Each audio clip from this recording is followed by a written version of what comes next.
mu myaka gy'ensanvu gundi yegatta ku magye Kasirye Ggwanga naye sigano yegatta ku magye ga Gen. Idi Amin Dada na trainingira mu America nga traininze kuba tanka ennwanyi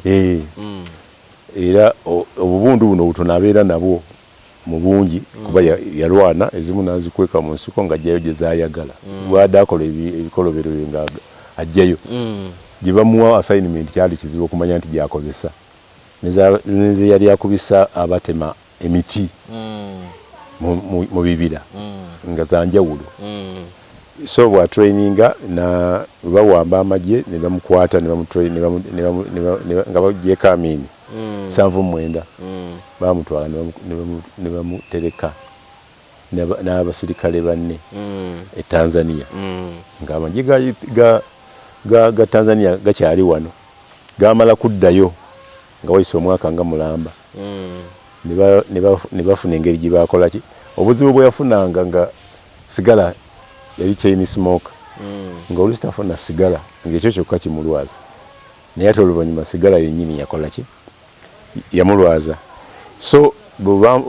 bamutwala agamba ye mu bigambo bye nti yatandika ne Andrew Kayira okuba emmundu era teyakkiriziganya na Andrew Kayira kulumba lubiri ng'agamba baali tebeetegese era bwe balumba walaba ebyavaamu tebafuna success yonna kati Andrew Kayira ne babawa ssente okuva ebweru Bone Kasirye Ggwanga grupu yaabwe UFM grupu yaabwe yali ki Uganda Freedom Movement ne bakola ki ne bagenda Lumumba mwewanirako ne mugandi ogamba wanunula gwe wakwata Kampala gwomukuba akwata Kampala kuba yali awolungujja kuba yali asimbye emmundu z'ennene wezimala okuba wano bana bekinana bayingira Kampala saba kinana abakinana babakuba ne babasinga amaanyi era y'omukubi bawamba ne bamusibira Tanzania lindako wona osinzira okubeera nga otwala ku mukutu guno gwa MS Media Uganda nkwaniriza nnyo olunaku olwaliro nkubuuzako nti wasiibye otya afunye okusomozebwa okwenjawulo nkusaasidde asootuka ku buwanguzi nkuyozaayoza nyina mwami Siraje Lubwama munnamawulire mutunuulizi wa nsonga Siraje buuza abantu abatulaba ku MS Media Uganda mbalamusizzaako nnyo abafunye okusomozebwa ennaku zino mufube naye abalina abayizi b'amasomero mufube nnyo okumalayo school fees zero balance oba si kyokigende wa headmaster oteese naye mugambe nja kukola ki nja kusasula abamu bagenda bakyakola bibuuzo Piero naye etandise basabidde amasomero mangi feggaba tulina variety y'amasomero naye twenyumiriza nnyo mugenzi Brigadier Jackson Bell yatulekera essomero gaba modo era liri modo libadde lifuna obubonero obulungi tobeereeyo n'ogamba ate abaddukanya kati abaddawo bantu balamu bateesa nabo balina environment nnungi lyessomero lyokka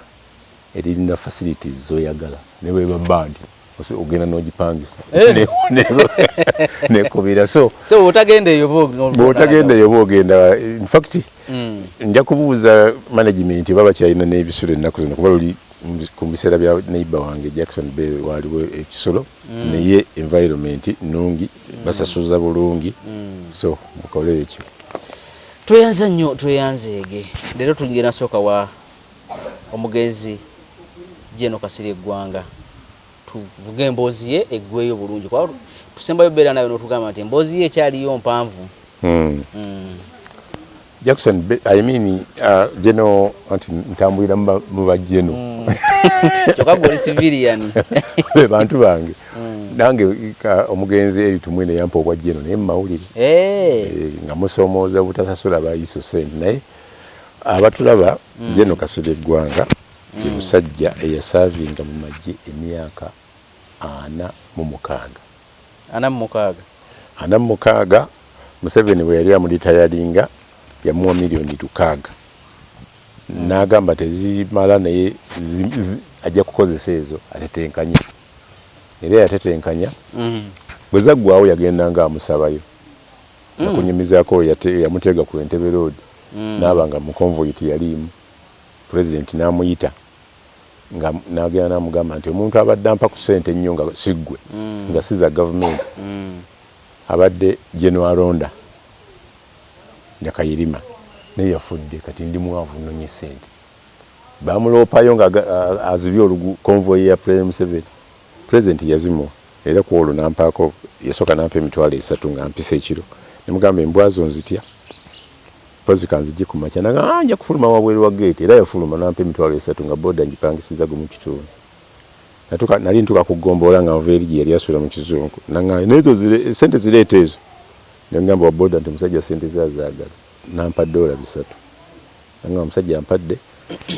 era nangamba nanyumiza nanga nti nakuwa obwaki nakuwa retirement package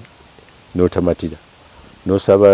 n'osaba nkuwe contract nenkuwa obwa security advisor Uganda region nagamba era ngukola president nga yamugamba naye sente tezikola ki tezimala sente tezimala so mu myaka gye7 gundi yegatta ku magye Kasirye Ggwanga naye sigano esigano yegatta ku magye ga Gen. Idi Amin Dada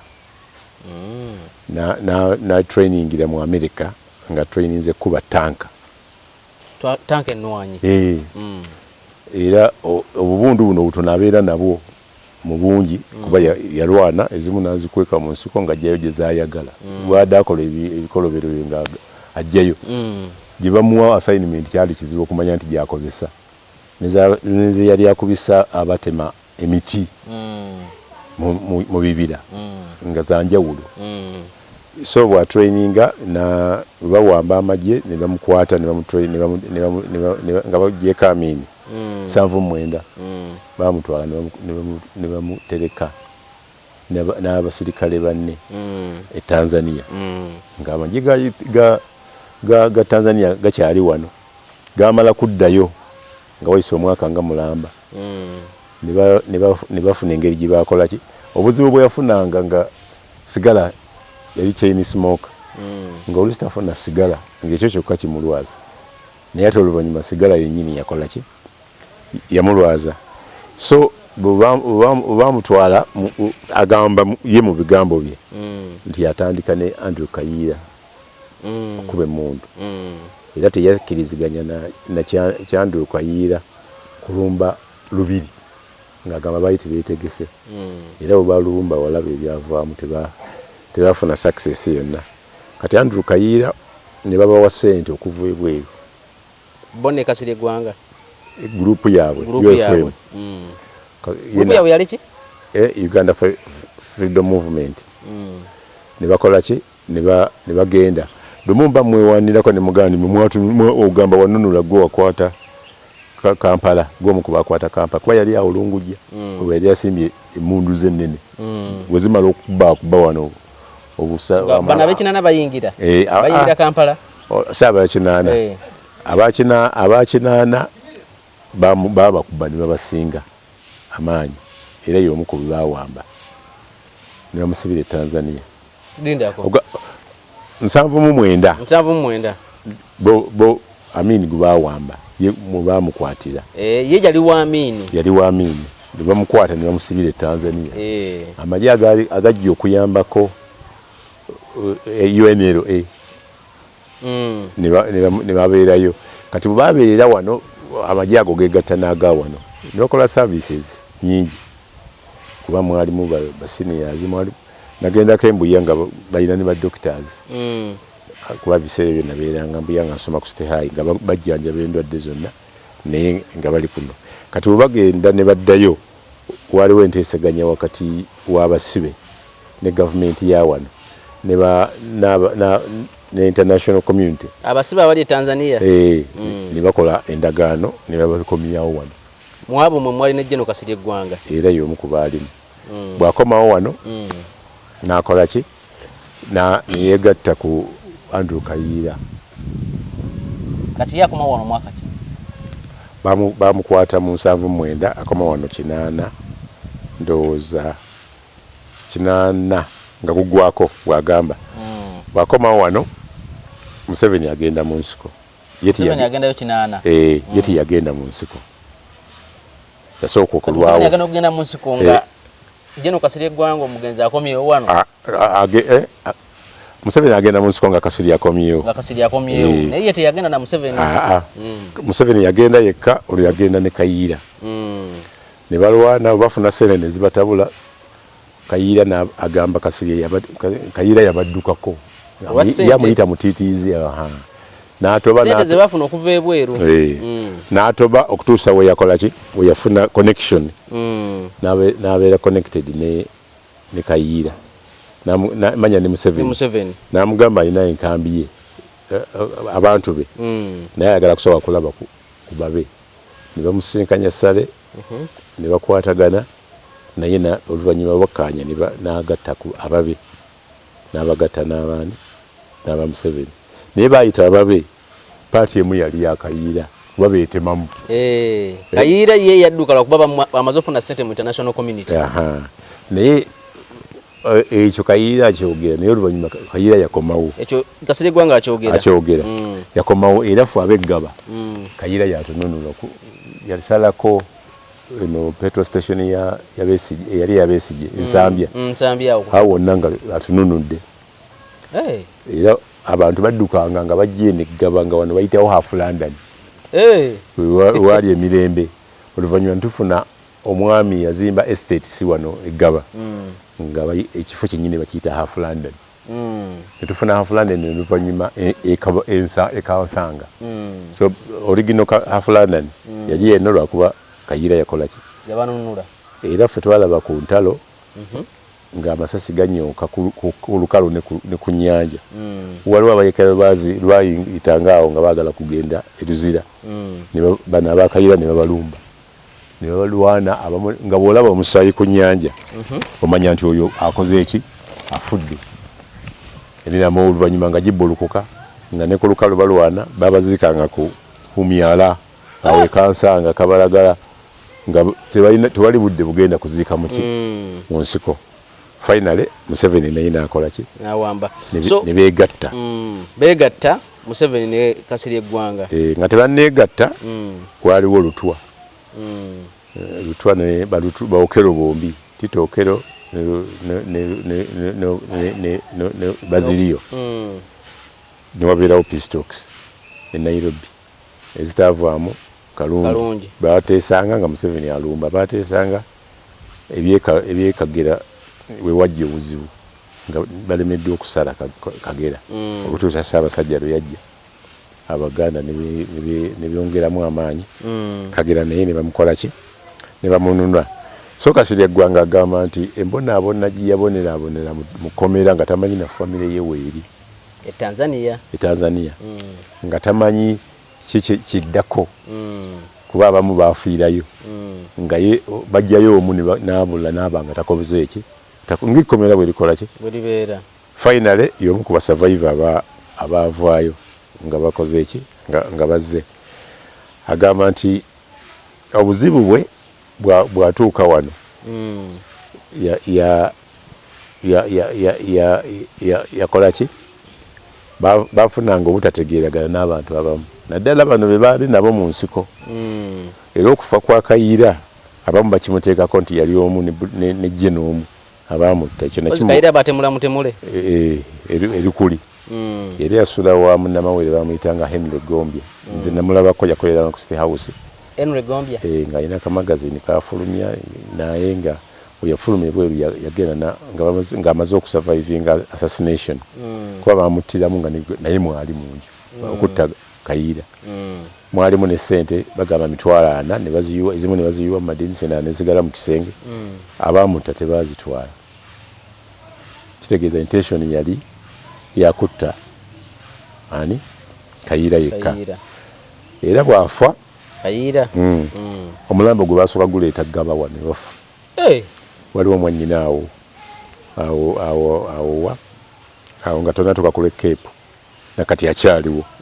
bwe gwasula netusula kuba mu kunyumya kwe interview zenkoze naye agamba Kayira yamala naye emyaka 2 okuva 83 8 Desemba paka 83 we yegatira ku Museveni. Kasirye Ggwanga yamala ne Kayira emyaka 3 na oba ukana olwa sente n'obutiitizi nga basaba abajasi abayekera babangi. Kasirye Ggwanga yegatta ku Museveni mu 83 n'amala naye emyaka 3 yomu ku baanunula Kampala. Abalala nga bajeno sejjusa bayitawo paka nga tebamwagala mu Kampala yagendera ddala paka mu north ne bakola ki ekyo ne kiggwa. Kakati bwakomawo yavaako yasabako okuva mu magye omulundi ogusooka mwaka ki ndowooza mu 10 yesimbawo ku bwakyama obwekyalo wa Mubende district ngekyali guleta Mubende Tiyana Kasanda wawa ye mujasi yeke yasooka okuva mu magye n'ali obwa district nga yayita governor yali yayita governor Series 5 chairman era byakola ng'ateekamu ne sente ze local government ziba ne sente ntono zo ziba ne sente ng'aleeta bigreda yalina bigreda bye yali yafuna nga biri ku faamu ye yalina Camp David Mukono nga yalina ne Camp David eno gye bamuziika Busunju si Busunju si Busunju Busujju ene wakarwanga side kati ng'akola ki nga aleta bidructor ne bakola enguudo yakola initiatives nyingi nga atadde mu sente ze ng'akunga n'abantu n'abagamba mujje tukole kino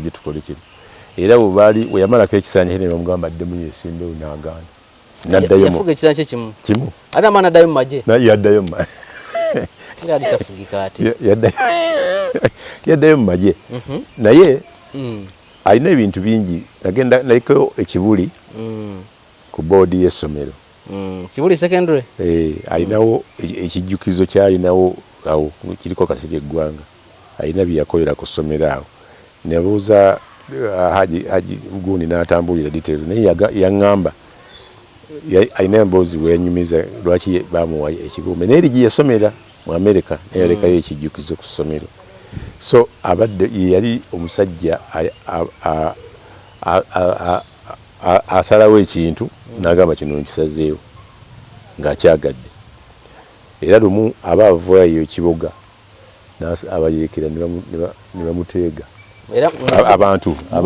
abatujju nga n'entalo ziwedde yabakuba amasasi n'abalumya babasanga mu ddwaliro bo tebamanya nti bagenda teega jjeno ate omutegeero bano ababbi bano abateega ekiro baagala sente ne bateekawo emiggo bati ne bakuyimiriza ye nga talina escort nti afunye pick-up atambula nunduze ne bascoti be babiri muki era nga yalina akagombe ke nga yakekubira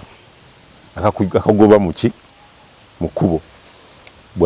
yayinanga driver naye ng'oluusi yeevugira kisinziira ku speed gyakola ki gyayagala nga bakugamba nti nva Kampala nkusanga Camp David eri ku faamu n'asimbula bw'otafuna bodaboda tomusanga olaya tuyitako ne bayirumba abo n'abannamawulire ab'enjawulo nga bwe tubeera ku gasimbagana n'abalala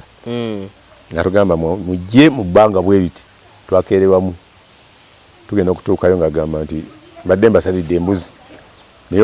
oluuyi olumu embwa zirulidde bwe muba temulwagala nzongere tugamba ate tuzze kulya n'atuyamba n'atwokyera gonja n'amukola ki muwogo yayokyanga muwogo nabuno obunyaanya obutono obwo nga bwe mulya naye ng'alina amazzi mu lusozi olumu ku faamu ye ng'amazzi ago gakkirira bwe gati n'agalegama nga gatukula nga bw'ogateeka mu ccupa gakwata ayisi mu ddakiika ntono nnyo yali awandiisa kampuni bagiyita Ggwanga Water ng'agenda kukola amazzi Ggwanga Mineral Water Ggwanga Mineral Water n'afa nga takituukiriza. Ekirooto kye ekyokubiri kyali kyakubeera omulimi asinga ng'akozesa organic atakozesa bigimusa bino ebikola ki Bino betugula maduuka. Era faamu ye yaliko ebintu bingi naddala eno saagendayo gye bamuziika. Naye eno yaliko wewe jotage ebibala n'ebita eno ebusujju. Wagenda mukono we yampanga ente nga gyenzikima we yampatwala okufuna ekibanja era gye twagenda naye ng'alina n'ebidiba ebyamazzi byalundiramu ebyennyanja yatuwa lumu mutabani we n'atulambuza n'abaana bange twatuka ku bidiba nga ebinyonyi byagala kulya byennyanja okubigobamu ng'akuba masasi okuva mu pisito balirwana nga bakimanyiira ekyo naye nga bali distance nga okugamba wa boda kuva ekisoga nti ntwale wa Gen.Kasirye Ggwanga nti ononayo ki yakuyise nti yampise ngukomya wana nga alina geeti esooka ya biti naye nga kuliko abasirikale tomala gayitawo obufa bwotyo nga tolina appointment noddako n'ofuna endala paka lw'omukola ki lw'omutuukako ng'asula mu tenti ye weyagalanga ng'asula mu muti waggulu abasirikale ne basula mu tenti ng'akozesa abasibe okulima n'abo aba prison sente n'abasibe n'abafumbira ekyemisana ng'abasirikale baagala nnyo okulima ewa Kasirye Ggwanga nga babajjanga ntenje we bawwa naye nga bakola ki ng'abalimisa naye nga takozesa kigimusa kyonna. So Kasirye Ggwanga bw'akomawo wano nga akomyeyo mu magye yefuuka controversial mu bintu bingi abamumanyi bamujjukira nti yakolanga ebintu byotamusuubira kukola oluusi ne pulezidenti byatamusuubira kukola. Ennyumba y'ekizungu nekubuulira lumu nti yakola ki makindi yagiremeramu nga Munnakenya agamba yagigula Kaweesa n'amuwa notisi ya lunaku lumu agikole ki n'amugamba nti sijja givaamu aginzijjamu ateekwa kuba Geno ate si Geno nti brigedi ateekwa kuba nga Geno fulu Geno asingako ranka n'akola ki n'okufuna obwa brigedi yamala kuyomba n'alaga byeyayitamu okulwana ngeri gyeyambamu n'agamba be bakozizza abasinga babakoze eki bamusinza ne ranka lubaagimuwa nga first son Geno Muhoozi yalina okumwambaza yagaana bikimayo nagaa sikubira mwana saluti gwe tuzadde wano juzi era yagikima luvannyuma nga kima ku mukama we Geno Museveni naye nga mutabani si yakoze eki yalimu okunyoma yali yeemanyi nga bw'aba n'emmundu amanya nti ono ye Katonda wange tolina kyokola ki nga yeesiga emmundu yeesiga embwazi ate nga ntraining otuuka ewa Kasirye Ggwanga embwa neyo kucekinga okuva ku ngatto paka waggulu era tejja kuluma noyingira nga bw'atambula bwatu n'agireka mu nju amanya mu mmotoka emabega alekedde emisa liggule kwata ku mmotoka ye tojja kukyagala. Embwa eyo yamufaako n'afuna ekizibu yali yatemwako n'omukira naye nga yali agyagala nga yekka gwewuliriramu yekka ng'omuntu. So Kasirye Ggwanga yakyaza ku Bobi Wine mu 2021 Bobi Wine nga lwamaze ogenda mu palamenti kuba yagenda 2007 ne bagenda banyumyamu abantu bangi bamukyaliranga Kasirye Ggwanga ng'alinga kanyehamba naye abantu bangi abaagala okumanya ebyafaayo bya Uganda n'ebyafaayo bya pulezidenti n'ebyafaayo byebintu byonna alina library nnene ogendayo n'okola appointment n'akuwulira ebintu. So ne Kasirye Ggwanga teyalina bitabo naye nga alina history gw'atatuuliranga yali mukwano nnyo gw'abamawulire era bwe yawuliranga nga muteesa n'awulira nga tezimusanyudde nga akonkona bukonkonyi n'ajja mu studio n'asaba akazindaalo n'ayogeredde kikataano n'agamba nzizeeyo kulima mulime muve ku byobufuzi we yasanga mu studio n'agamba ono namuwa ettaka tayagala kulima olya byabufuzi ojja kuba musirusiru va mu bino genda okole ki genda olime so oyo ye Kasirye Ggwanga. Era Kyagulanyi bwe yamugamba olina amaanyi mangi natuuka kufuna kuba presidential candidate ddayo mu parliament emyaka egi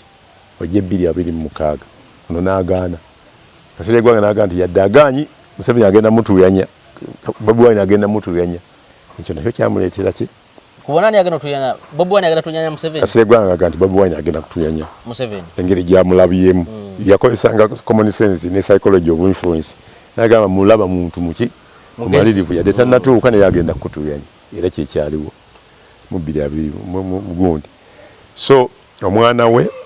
abaana be baali abamu baali rure abalala baali anrure mwalimu omu gwe yagamba n'abantu bamugyeko emundu nga tandise kweyisa mu ngeri etakola ki etategeerekeka era oyo omwana y'omu yakubisa emmotoka ya Catherine kusaasira amasasi emakindye baali bapaakinze wamu kati omwana ng'agamba Catherine nti vaawo mpikole ki ono n'agaanirawo oba uno yali agamba kanterere terera munange mpaka byonna byaliwo kiro omwana akubira Kasirye Ggwanga ki kati Kasali ni obudo bakamuwa bwa presidential advisor amukubira nti waliwo ŋŋaanyi okuvaawo ndi wano ampambye ye yagamba kuwamba namugamba muyitirane nti Catherine navuga emmotoka ye najja namugamba mwana wange omuganda nanga ati ombulira baana nze ono tamanyi nti ndi presidential advisor Kasirye namugamba presidential advisor Museveni yanzalira abaana muvire omanyi gyavudde kola omwana yali avudde bweru ng'agenze kucyakalamu awo nga abaana bacyakalamu betambulamu Kasirye gundi bwe yeenyongoza naga nti ate kati gulirisa yadi onankola ki nakuba amasasi yakuba mupiira n'agwabya ate ne reporting ewanyu ku barracks awe Makindye ku military nagamba ono mukubye era ne mutabani wange mukoze eki mututte n'agenda nasobola nkoze story ye muwono bwino 12 ne mukubya nti afande story njiwulidde nga batigiriviewinga akatabo ojja kagula nagamba agose mawulire gali wano jangu wano wengendayo nasanga abamawulire beetooloddewo ne batugamba nti omukulu agambye teriiwo amawulire kuyingira wano si mu kizungu olwasengusa zeeno Museveni yamala ennyumba eri n'agimugulira n'agitunda ndoza n'agula emmanga eno kati neŋŋamba abasirikale nti nze yampise nti tewali atuwadde order teri kukola ki teri kuyingira Kasirye Ggwanga yali waggulu mu ruumu ye ng'alengera n'atuma muwala we omwana najja n'agamba abasirikale nti bagambye gwe bayita Siraje Lubwama agende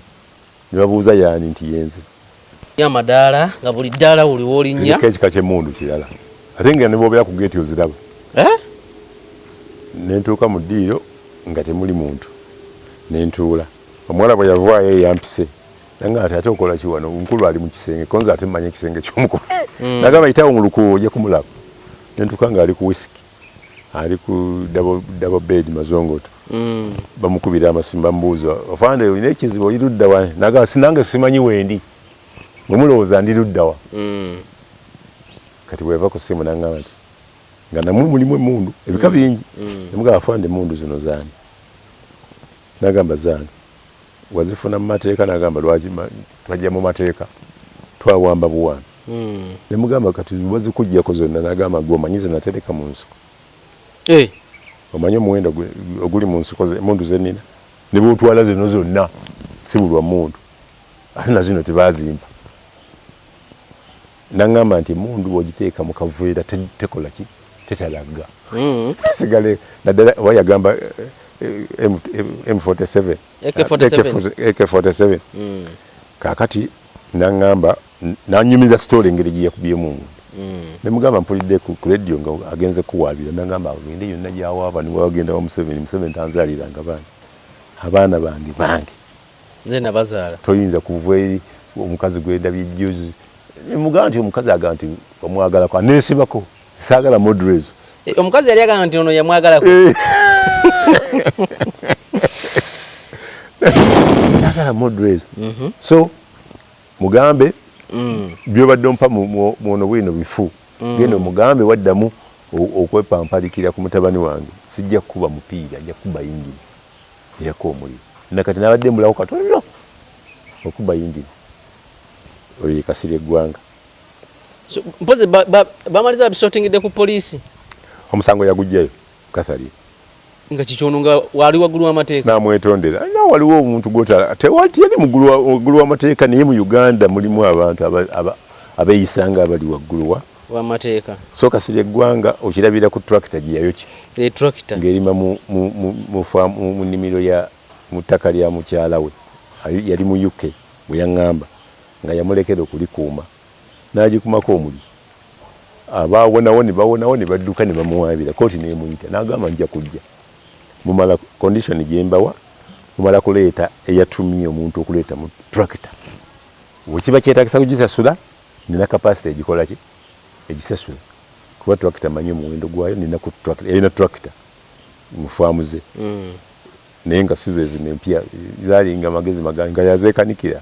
ate ye ku faamu nga talima misana yakolezanga kiro yalimanga kiro aga nti awawulira emirembe akawewo tatuyana gugenda okutyanga amazo yanyuse kasita akiteekako amataala ng'alima byakola ki yayagadde naye ng'alina n'abantu ababulijjo atali basibe abaalimanga ab'okukyalo naye abasasulanga abo ate bandikomyengawo nze we nagendanga nga mbasanga era ng'abasootinga n'abagamba nti mbasasudde munoonyeemu obutooko obutonotono mugende mulye baali tibasobola kulima gwe osobola okulima wantu batakusasula yebasasulanga era yali hobi ye okubeera ng'alima ate ng'alunda obusa bw'embuzi bw'embizi bwe yakozesanga nga manyiwa nabino ebikoola yayagala nnyo emiti era nga bwakuwa ettaka n'akuwaako ekitono n'otema emiti ng'ali kujjako ekijjako kiziwe wange omu ettaka yali endaga nti gwe naawe wenkuwa wano wotema omuti gumu nkujjako yakubanga abantu abatema emiti nga beekalakaasa alina n'emmotoka gyakubeera amasasi nga eveeyo miti yanda ndowooza ali ereeta miti yakuba nnyingi n'atuuka okiseera n'abaga nti bwe mutakomye nja kuzikuba zonna emipiira gyonna n'eyingi n'engikubi temujja kudda era buli gwe yakubanga ng'agenda ku poliisi teri lwe yeeripootinga ku poliisi abapoliisi nga bamumanyi nti oyo mulalu nga pulezidenti bwe yali amumanyi n'abantu abamu nga bamumanyi ng'ayita abantu bangi ne babuloga abo abagendanga ku talk show naddala ku nnaku enkulu Krismasi ne Idi nga emakindi nga asalente n'agaba ennyama embisi ne bakalirira n'emu abaagala okulya ne bakola ki yali social naye nga olina kumanya ki mbeera ze nga owandiika story n'agyegaana n'ayita n'abamawulire n'ababuulira nti saagi mugambye n'agamba nti abakulu babadde bankazakaza nange nenkwegaana nakuwaayo ensawo yakatunda nakuwaayo nesente nga byowandise mugumire kati gwe ebizibu batabikujjidde yawandiise ate kati bwakwegaana nabali baba bakola gwe osirika busirisi ogenda okulanga akuyisa akuwadde story ki endala wawe namuwandiika nekola interview nemugamba yali chain smoker nga agira munwe ku munwe nga newala gyagira nanga nti ebyo nabikoleddewa nanvumira essaawa namba nemujjako nga saagala kuyomba na mukulu nali ntuuka ku high court enkeera nangamba olero dda wakonze ndi ku high court nange ndi wano ku sheero tovaawo okusanga nenga nti omusajja nkimye bukimu weja nangamba gyayo ensawo y'obutundaawo emanjo ne sente zizo nakweganye naye wabadde oyogera mazima nadde sobola kafiiramu kati twali tufuuse bamukwata ng'obyo obikola ki obisuubira so oye Kasirye Ggwanga so asooka okulwala tugende awo yasooka okulwala abaana be ne bamutwala ebweru okumujjanjaba bamutwala ebweru agamu ku mateeka ge bamuwa butanywa walagi si walagi ono ku loodu alina ekika kya wisiki ne walagi byanywa ne bamugaanira ddala okunywa sigala bwe yawonamu n'akomawo n'angamba siriddayo kugenda wa bweru kuba bamalako eddembe lyange ery'okunywa sigala era bwe yaddamu okulwala yagenda ku keyayi ogwokubiri nagenda ne mulabako naye nti banzikiriza yali muyi bwe yaddamu ogwokusatu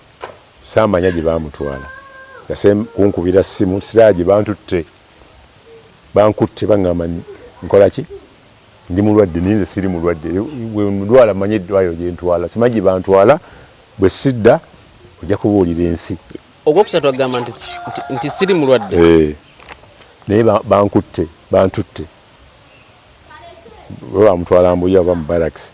naye bigenda obeerawo nga zino saga za Kasarye ziwedde n'ebirala nga yakamala okusinkana Bobby shortly. Yes, it was shortly after meeting bili abiri mugumu kakati nangamba emundu gibambuuza nabagambye bakwate mutabani wawe bagimuggyeko agikozesa bubi ebyo ebigambo ebyakola ki nabuulirako n'omulala munnamawulire nitubyogera finally nalwala nafa obulwadde dokita yabumanyi kati binsobedde ngamba bamukwata agamba abantu bamudwaliro naye siri mulwadde ekyo naye atangamba nti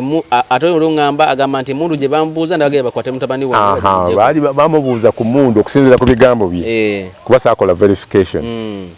nali mmanyi ajja kuwona akole ki mukoleko interview kuba regularly wamwagaliranga nakugamba nsanga wano eza nsanga mu kizungu oba nsanga ku Camp David nerinnya Camp David yayambulira engeri gye yalifunamu ebwebi yasomera mu America yalifuna atya waliwo omuntu ebyafaayo nja kuddayo nkole gundi memory kuba yanyumiza story ye y'obulamu bwonna esimu jimpe eno bwenna funa alina lwaki yayagala agituume Camp David okufuna awo naddala awo mukono okusinziira ku batuuze yali factory ya bikajjo nga balimirawo bikajjo era n'ebiyumba by'abayindi obiraba yagamba yafunawo mu mateeka era n'agulawo kuba tewali muyindi yali akireiminse nga oba kireiminga eno gyebakola ki gyebamuziika yayogeranga entalo ze yalwana n'abantu ng'agamba yafunawo mu butuufu ne waliwo abaagala okumukola ki okugamba nti teyagulawo mu butuufu yalinayo kyapa kyawo nga ye bwagamba era mu kumuziika waaliwo ensasagge famire yavaayo bagamba tebamuziikayo naye ekiraamo kye kyali kigamba nti balina muziika eyo era ndowooza kyekijja ekyasooka balina ekijja ekirala bw'otunulawo bamuziika waliwo ye yasoose okukolawo ki ekijja naye batabani bempulira bagezaako okukwatagana ne gavumenti yali ebiyingizaamu omukulu ow'omu State House omukyala omumwerabidde erinnya akole ki abatabaganye ne babanga tebannaba naye poliisi kapiteeni nawulira bamukwata yatuma abantu okwokya okuma oluyiira ku faamu ye etageti yali yakuziikulawo omuntu oyo gundi bisigalira bye kapiteeni yaba abiyingiramu atya alina gwakolera webagamba gwakolera nga yomukubakayanira awo n'abafamire boogera nti waabwe abafamire ekyo kyetaka kubuuza kati famire yeyo eri kitole famire eri wamu ng'ogyeko omwana eyavaayo n'agamba nti wakasirye Ggwanga nasembayo okumanya nga bagenda mutwala ku DNA simanyi baba bamutwala naye nga famire ebadde tennaleeta nkaayana zonna yayita kuba ettaka lyalina sufficient mukono eka 2 faamu eri ku eka 2 eno simanyi oba eri ku 9 kitegeeza nti mukono yennene okusinga ebusujju so kitegeeza lwaki olowooza abantu babeera bagamba nti bakayanira buli wamu waayina nti wano teyafuna mu mateeka oba ngeri gye bawamba naye we yatuka yawamba abajaasi bwe bajja abasinga tebafuna mu mateeka abasinga bawamba buwambi ng'ogyeko President Museveni yalina erwakitula ye yalinayo wali wa famire ye kusinziira ku byafaayo byatunyumiriza nga tutuuseeyo naye we yagula waguze wangi yagulako neno ku nnali ekyankwanzi n'aguliramu ettaka eritali eryoyo eyamuguza omusango ne gugenda mu kkooti negukavalinga omusajja oluvannyuma yagamba nti yamusasula President yamusasula n'agula eno gyatutte abaali mu peace ewa eno egomba kisozi yagula ku kisozi kiwanuka wamuwulirako mugagga alina kisozi estate awo ng'ovudde ku Buganda Road Court n'ogenda mu maaso awo wano mu Kampala alinawo estate kuliko balooya bangi ate namu interactingako nangamba tabaaja Museveni yamusasula cash kujja kwa bali bagala okunyaga ettaka lye eno saidi ze nakawa n'alwana simanyi bwe baakoma naye yagamba Museveni tamubanja okujjako waliwo ettaka eryo omugezi Mayombo lyayogerako lyali lya defense we yali PS wa defense n'agamba agenda kuteekawo akakiiko kabuulize pulezidenti atuuka waate simanyi oba yajjawo amaanyi ekisozi naye PS wa minister abuze president erina byeyagala okukolera waawo waliwo abatuuze be bajjawo bawera 100 batuuze bananyini ttaka eryo bagamba bebananyini bibanja bo bananyini bibanja kigeza nanyini ttaka linda baliyirira nabakolako interview ettaka abaga bayitwala ate si Museveni Museveni eri yaligula era eyo teyalina gwe yaencroachingako teri abanja nga bwe yagula kulya senta mutaata wa Bobi Wine nga teri abanja kati we yagula okusinziira ku mugenzi Mayombo yagambanga nti waliwa Minister wa Defense nga yeewuunya ayagala kubwanya yafuna watya nga PS ali responsible okumanya ettaka lya ministry era awasigalawo defense ayagala kukozesaawo naye nga mulimu abatuuze basikota baba trespasser naye nga bo bagamba batuuze kati bagamba nti abamu babawaako obusente butono abalala babugaana bakyalemeddewo wakyaliwo enkaayana ku saidi eyo ey'ettaka eryo so abantu abajja abajaasi abamu bawamba kubanga tusisuubira Lwejima kuba nti yagula eka 8 mutabani we Trevor yagamba ekiboga kisuubira kuba nti yagula square mile Mubende okuli barracks ne Kagame ayina ettaka wagamba okujjako lino eryawano eggomba litwazuula nga abeerosi bagamba lya Kagame yagula Lwejima yaligula Lwejima era ne balimuwa n'alifunirako ekyapa nga yambibwako gino Kahendo Tafiri Jovia mutabani mukyala Sale n'aliwamba ne bagenda mu kooti namuyambako ku processinga kooti n'agusinga naye abajaasi bakyalemeddeko yadde nze yampaako ye kabbiri olw'omulimu gwe nnako sobola kuzaasa nafuna n'omuguzi naye sobola kuzaakuseesinga baali basukka mu 15 naye kati baliwo nga 4 naye tolina wooliyingira liri ku nkomerero ya Gomba ne Butambala ate President Museveni yagula ku taata wa Bobi Wine lyo liriwo eri eyo ya nnaku zino liri Gomba waliwo ettaka lingi waliwo n'omugagga yagula lwa mita Charles Kyagaba yagula kumpi Gombolola namba n'alekawo waliwo faamu ya gavumenti awo eyo lyatagula so Kasirye yalina mukyala gwa ya intellectinganga naye huwa eno e Kampala obande omukyanga omanyi omuntu wabeera n'omukyala ebyafaayo bigamba nti alina omukyala we ebweru mu Amerika naye wano saamulabangako na mukyala naye yalinanga mikwano gye nga abakyala nga kizibu okuyingira mu bintu by'omuntu gw'otamanyi tewali kikwatako so yalina omukyala ebweru era ye yamulekera ettaka eryo liriri yakubirako bali abayo tractor badduka teyabakuba abakubasanga yayokya tractor bwe badduka obusungu yabumayira ku tractor guba tegufudde ogenda ne tractor y'omusajja n'agiteekako omuliro kasita oba owonyeza obulamu kati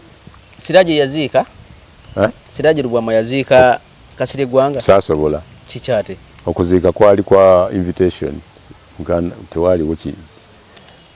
gundi tewaliwo chance eziika ate saagala kubeera credited Museveni wagenda kuba neti yaliyo oluvannyuma ate nga lwaki toyagala ba credited president wa ggwanga sebo wa ggwanga dembe lyange obutamusisinkana buli omusanga abaako byaŋŋamba nebinzijukiza nti ndi blacklist ewuwe tajja abantu mu blacklist namusangako nga bamusavinga samonisiza Besigye Joseph bali ku ddembe nga ye lead council ofuna opono n'atusibira wabweru kumala ebbanga oluvannyuma we yafuluma n'agamba bannaye musanyusa balaba aba DP twaniriza n'abaana abatugeraageranya ku bidomola nali namaze akabanga nga ndi ku CBS mugambye nti nga mu presidential election ezimunenga nti nze Museveni bw'abaawo nga ye candidate yasigaddewo n'omulala president kidomola naye nga kirimu amazzi akalulu nkawa kidomola kasaba nga kyewandiisizza kuba kyo kimpa ku mazzi nenyona nywamu mazzi kati ekiwe yakinangira ne marking tajja muntu mu blacklist eggulu n'abuuza Hope Kivenjere nti ono akyali mulabe waffe. Hope Kivenjere n'amugamba nti wali mwebuuliza. Yamugamba sibangako mulabe go. Zi police zo zisikola ki? Zisaagala olala n'agamba omuntu siraje tasobola kunjeekera naye gavumenti yange bagiwamba azina engoma nsobola okuzina. Sobola muyeekera. So olala Rafsanjani ngazze president wa Iran. Ye yenyini yali yebuulize alonda abamawulire ababuuza. Atenga akola kubya mawulire. Bwe mpanika omukono nga tababuuza yagamba president soko kubuulira ebikwata ku Siraje nayogera nga bwesaagala gavumenti bwesaagala poliisi zaazo namaana ngamba nti kale buuza nengamba sijja kubuuza mbivuddeko. Kati awo siyinza kugamba nti lwaki tulabwe yaŋŋamba nti mwagamba nti Museveni nga tamaze kufa mu Assalaamu mbeera teriterere nemugamba sinzo yali Assalaamu newsletter nagamba mwawandiika kinakijjukira nagamba mwagamba nti nakyayira district ya 40 e Rwanda nakyo nenkigamba twakyogera figurative we wagenda eri n'ogamba ojja kufiira kwa alumba Rwanda ng'ekifaananyi kya Bizimungu kitono ekya President Museveni kinene netugamba nti district twalina district ya 39 kati tulina kati awo twalina tugigattako bugasi naye kati zetulina zeetaagisa okubaawo oba nga services zaali tezifulumyako mu 39. So sisobola president bw'abaawo nga njagadde kumukavalinga oba wakola nnyo story noonya awali omuzindaalo nempuliriza nga bwewandiika emirundi ebiri nagendako mukavalinga nga neerabidde ID State House waliyo press conference nga bantumye abamonitor